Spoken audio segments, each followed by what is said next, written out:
start this week, Andy, with a reaction to last week's controversy a little bit. I thought the previous week would be a lot more controversial, where we were talking about women not making the same amount as men and it not really being the same sport and all that kind of stuff. And I thought that was relatively controversial.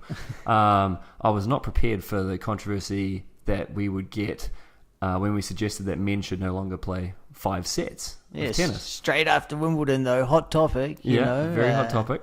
Thought it could have happened. Yeah. I mean, our contention was that the matches are simply too long, and that not a lot of casual observers to the game are going to want to sit down and watch a 5-hour match.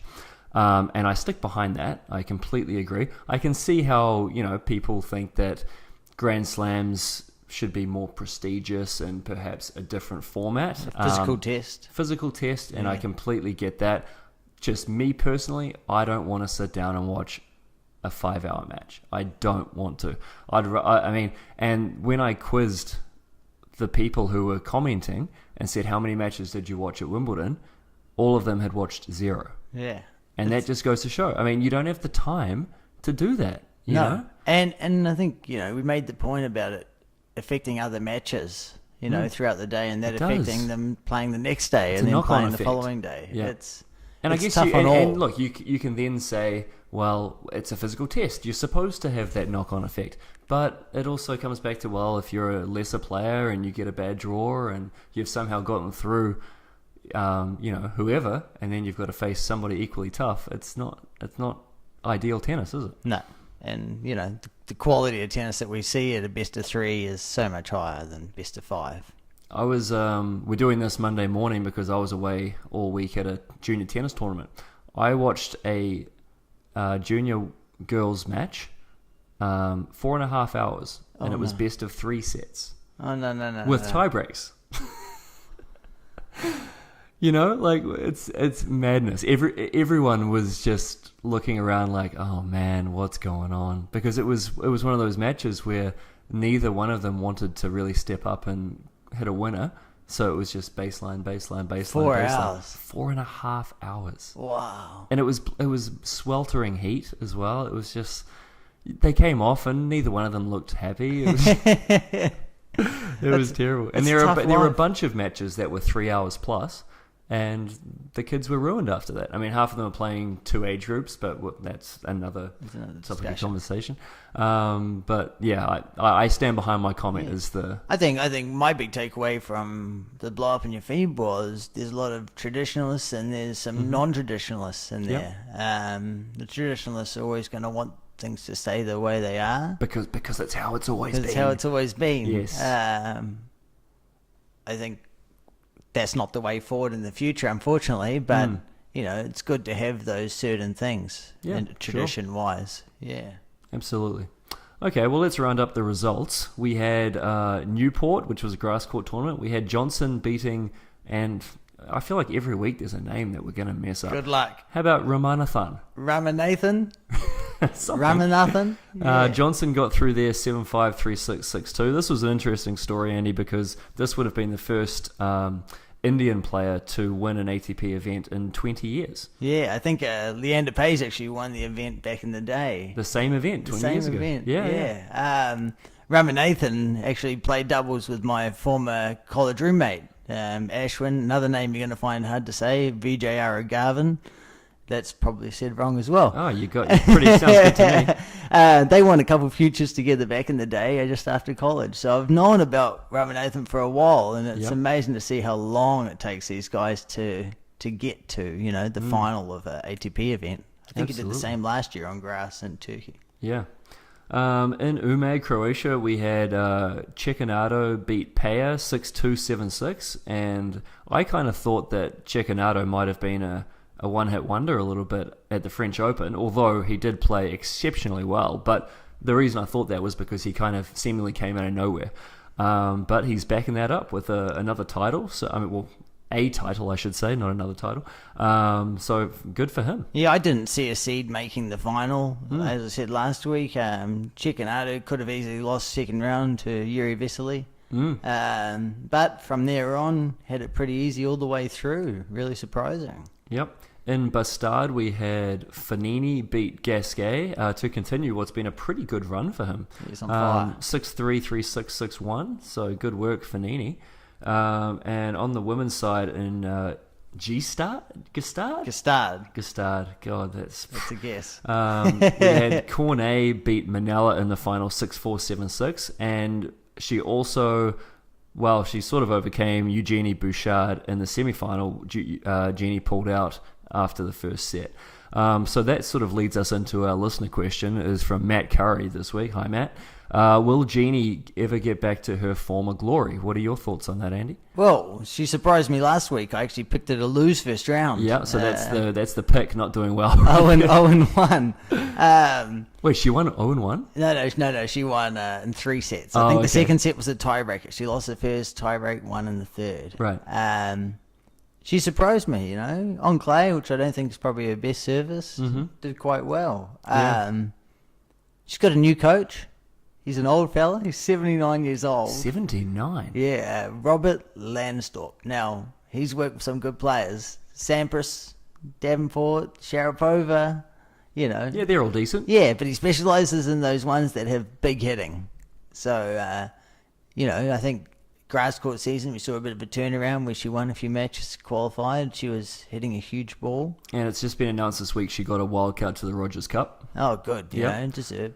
So, will Genie get back to her former glory? My response is no. Yeah. Here's the thing. We talk about the depth on the tour all the time. And if you're going to be in the top 5 in the world, you've got to be pretty damn good. Yes. And I don't know if she has the desire to work really, really hard and get back up there. But what is back, Gareth? Is back would say top 10? Is back top 50 regularly? I would say regularly top 20? competing at major events, so quarterfinals plus. Okay, yeah. Do you see it making the quarterfinals at a Grand Slam event anytime soon? No. And not regularly anyway. No. You can see the one-off event here or there happening for players, but do I see Genie Bouchard staying up there at the top? No. I think the fact that she had a semi and a final in the same year or calendar year, people got a false sense of, this is going to happen for the next 10 years. Well, this is what happens. Player will steam onto the circuit. They'll be on fire and unbeatable. And in 12 months, their ranking will drop 40, 60 spots because people have read their game. Figure out how to play them. Yeah, and I think, I'm not forecasting this, but Shapovalov right now is top 30. I think next year he'll probably be around 50 to 60.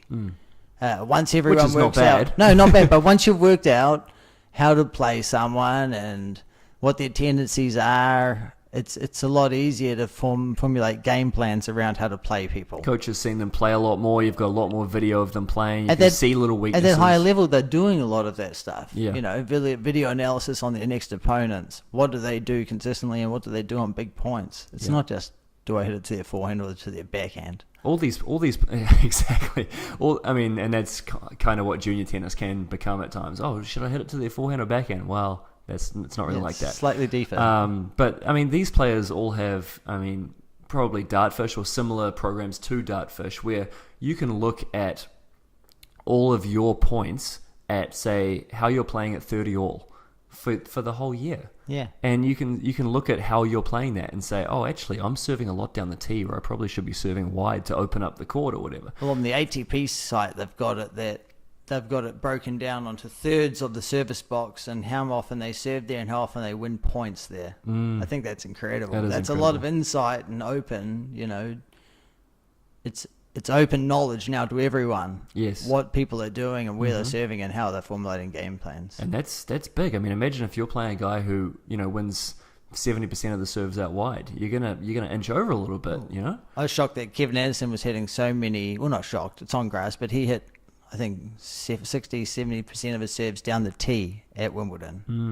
Just to get that ball come back down the middle of the court. It was interesting at Wimbledon too. They showed an analysis of, I think it was Kevin Anderson's serve at the US Open versus at Wimbledon, and it was actually bouncing higher at Wimbledon because of the the heat, the London heat wave was Wow. hardening up the courts. And I thought that was really interesting. It's a shock. It's not normally that way. Because, I mean, people think of grass as always super slick and the ball's going really fast, and it wasn't really a fact. It was basically a hard court tournament where you couldn't get any traction when you were running around the baseline. Because it's interesting to see when you're running for a ball and sort of those little steps. You're on your ass somewhere. Yeah. Okay, so some news coming out this week, Andy, was a transition tour on the men's side. The video was released. Basically, let me just read out a little bit from the press release.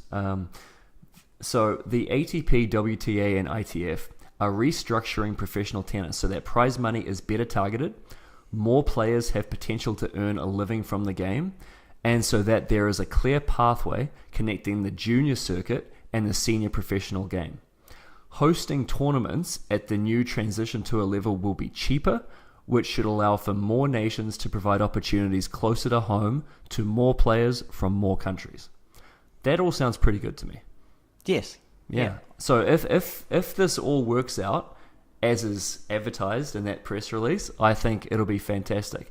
Basically, the goal is, right now you have, I think, about 250 players who can sustain themselves on the men's and women's tour. Yeah. The goal of this transition tour, which is basically replacing the futures circuit, so you're going to have, well, I'll get into that in a second, is to have 750 players on the men's side, 750 on the women's side, who are able to make a living. It's a big improvement, which they're going massive. for. 3 times more players will be able to earn a living. So in terms of, how do you become a tennis player? You've got to start playing junior tournaments, basically. On these transition tour events, 5 spots are going to be guaranteed for top 100 junior ranking players. That's something that was not around before. No. If you were ranked 50 in the World Juniors, it gave you no advantage to some guy off the street who wants to enter qualifying to a futures event. Yes. The top 10, I think, do get some junior exempts into tournaments. Mm-hmm. Do I agree that if you're top 100, you should be getting wildcards into pro events? No, but I'll go into that shortly. Okay. Well, that's what's sort of happening anyway. There 5 spots are being reserved in the main draw. So I guess what they're trying to do is make that pathway clearer, which I guess makes sense. So top juniors will have direct entry into these events instead of having to play through qualifying. Those transition tour events will then lead into challenger events, which then lead into the ATP tour. I do like the idea that more players will be able to make a living, because 250 is very tough when you've got, as we mentioned in one of our previous episodes, 15,000 players calling themselves professionals. Crazy. Yeah. So it is, I think it's a step in the right direction at least. But what are your thoughts? Yeah. We talked about giving wildcards. So I started talking about giving wildcards to junior players. Mm-hmm. Personally, I played at Futures back in the day, 2007, something like that. And I played a guy called Marcelo Ravelo. He was, at the time, 7 in the world for juniors. Mm-hmm. He beat me, he qualified. Currently, he's like 150 in the world, but it took him 10 years to get there. He went to college, went out of college, and then went into the circuit again. Yeah. At the time, did he deserve a wild card into the futures? Probably not. He was losing in qualifying after that for weeks. And that was 7. We're not talking about some guy that's ranked 95 or playing against a man. Well, and that what you're bringing up, there is also potentially an issue with the junior circuit in the sense that you have to be relatively wealthy to get to 7 in the world. Definitely. You can't just, you've, especially if you're from a country like New Zealand, or even if you're living in Atlantic Canada, you've got to have, there's no tournaments around here. No. You've got to travel and then do well in all those tournaments. So you've got to have some money behind you. I think not only that is men players where we mature a lot later than the lady players, than the women players. Ramis Vinolas last year turned 28 and he won his first ATP title. That's tough, right? In 2016, the average age of the male player on the ATP Tour, the average champion, was 29. Wow. 10 years ago, it was 24. So what's the solution? I mean, could you say, well, maybe the junior events should be under 21? maybe. I think that's probably better. Mm-hmm. I know that in sports like rowing, that's done. Yeah. And I don't know why, but that's probably the physical difference between an 18-year-old and a 25-year-old. Yeah. I think 21 is probably fair. Mm-hmm. But if I'm the age of 18 to 21, should I be out there playing junior tournaments? No. Well, I don't know. You know, if there's a chance to make a living, let's get real. I'd be out there trying to make a living. Yeah, but if what you're saying is right, and that the top junior players are many of them are not suited to the transition tour yet because the average age of winners keeps going up and up. I mean, they're not going to have any success anyway. The amount of top players from juniors anyway that are going to college now it's a big number. Yeah. What are you saying about these college players? Once they leave college at 21, 22, they've got no junior ranking, and then where are they? They've got to go and start from the beginning again? Well, that raises another interesting point, which I didn't think about. Perhaps there should be perhaps you can get on your college ranking. Yeah, there's got to be some type of... Because college players are ranked. Yeah, there is a ranking system. So how about if you're in the top 100 of college ranking? I mean, you can get in as well. That counts towards... something. I mean, there's... You know, I bring this up, I think, before, but after college, I was working in Miami, and I went and played a Futures where I used to work in Amelia Island. Mm-hmm. And in that tournament was Tiafo and Jameer Jenkins playing qualifying. They were both unranked. Yeah. Now, Jameer Jenkins just won the NCAA title. Why is something like that unranked in qualifying of a Futures? That would still happen with this transition tour, by what I see, unless he gets wildcard from provincial, whatever. But so there are some issues with it. I've got a solution to all these problems, Andy. Go for it, man. You come on. Last week you solved the world. So Okay. The solution to all this is to use your universal tennis rating to get access to tournaments instead of rankings. Yeah, that works. It's a I think UTR is great, and I think that there's got to be something more effective worldwide that everyone can use that rates players, and I think that's probably one rating that would. I think that would solve issues with junior players getting access to tournaments that they perhaps shouldn't. And I mean, every match, junior tour, local event down at the club is going to be, if it's not already, will be using UTR soon. So I think that's probably the most effective way of getting players into tournaments. It's not going to happen anytime soon, so don't crucify me on the internet. But I think that's a way forward. Yeah, I think there's a few flaws with the current ranking system, you know, and even with the transition tour, the 52-week rollover, you know, you often see players get injured and come back or miss a couple of months, and then they're short those couple of months in points. So then they're forced to play more and to try to earn more points rather than playing a regular schedule. That's right. I think that type of thing might be solved through the UTR problem as well. Yeah. Players might be able to sustain their ranking even if they're out rather than just using protected ranking. The only flaw I can even think of in UTR, and I don't know if this is accurate, so perhaps UTR could fill me in. Let's say a player has 15.1 UTR, right? And let's say that the cutoff for the main draw of the US Open is 15.0. Is it in the player's interest then to not play until the US Open and keep their UTR at that level? Because if they play and lose, it could go down.